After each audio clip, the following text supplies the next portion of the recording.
content d'avoir abandonné l'émission. Il avait déclaré « J'ai présenté cette émission pendant 15 ans, peut-être 14 années de trop. Je n'avais plus de plaisir, je trouve que le moteur est fatigué. » Alors vous, quand vous avez pris les commandes, qu'est-ce que vous avez changé pour relancer le moteur, pour redynamiser l'émission? Alors déjà, ce qu'il faut savoir, c'est que on m'avait déjà proposé le jeu précédemment. Vous aviez refusé. Voilà, je l'avais refusé 2 fois. Pour être sincère. Parce que je ne me sentais pas prêt, parce que j'étais très heureux sur Slam, parce qu'il y avait plein de nouveaux projets qui arrivaient, il y avait 100% Logique qui arrivait notamment. Cette année, j'ai eu envie. Parce que je savais exactement ce que je pouvais faire, ce que je pouvais changer.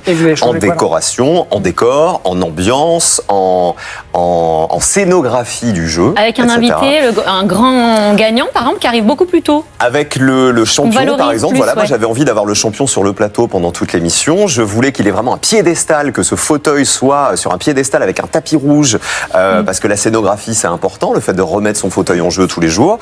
Et je savais que je m'amuserais. Et puis, je sentais que j'avais les armes, entre guillemets, pour y aller.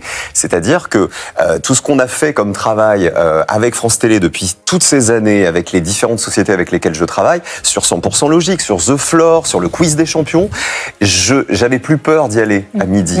Il y a un rouleau compresseur en face qui s'appelle Jean-Luc Reichmann. Ce qui est d'ailleurs assez rigolo, c'est que les audiences de Tout le monde veut prendre sa place sont en progression, sans cesse depuis la rentrée, et les audiences de Jean-Luc ne bougent pas. C'est-à-dire que les 2 jeux, c'est comme si ils s'auto-nourrissaient. Vous êtes des voisins de palier. Ouais, on est voisins de palier, chacun est dans son couloir de nage, chacun fait son boulot avec sa façon d'animer, etc. Sans se crier dessus, du coup. Ouais, non. Voisins de palier qui cohabitent. Ouais, et puis on cohabite très bien, et c'est la vie, et tant mieux. Et vraiment, je prends un plaisir dingue à faire cette émission, et elle me ressemble. J'avais refusé 2 fois. Cyril Ferraud explique pourquoi il a accepté d'animer. Tout le monde veut prendre sa place, malgré les réserves de Nagui sur le jeu dimanche 30 mars 2025. Cyril Ferraud était invité dans C'est médiatique sur France 5. L'occasion pour l'animateur de revenir sur sa carrière, notamment sur son arrivée dans Tout le monde veut prendre la place à place de Nagui qui avait quitté le programme après plusieurs années d'animation. Cyril Ferraud est l'un des visages, Fares de France Télévisions, où il anime plusieurs émissions. Le 9 septembre 2024, il reprenait les rênes de Tout le monde veut prendre sa place sur France 2 après le départ de Nagui. Ce dernier était revenu sur sa décision de ne plus animer l'émission dans un entretien à RTL dévoilé le 28 octobre 2023. J'ai présenté cette émission pendant 15 ans, peut-être 14 années de trop. Je n'avais plus de plaisir. Je trouve que le moteur est fatigué, disait-il.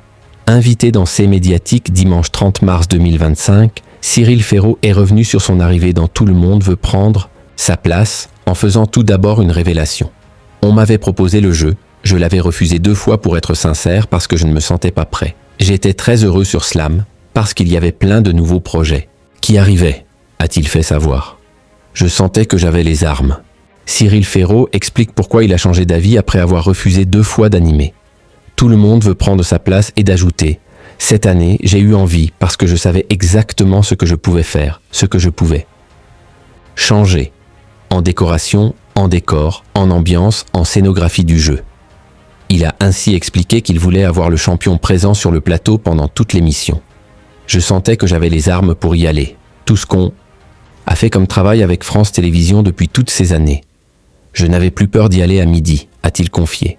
Cette émission lui ressemble et il prend plaisir à l'animer quotidiennement sur France 2. Cyril Ferraud, fan d'une émission diffusée sur BV9 et qui tourne autour de l'amour dans ce même entretien, Cyril Ferraud a parlé de cette émission qu'il a honte de regarder mais à laquelle il est accro, à savoir L'île de la tentation. Je m'énerve tout seul, je me fais piéger chaque année. C'est sur BV9 maintenant. Je me fais piéger chaque année avec le premier épisode et je regarde. Même l'épisode de la semaine d'après en avant-première sur M6, a-t-il expliqué.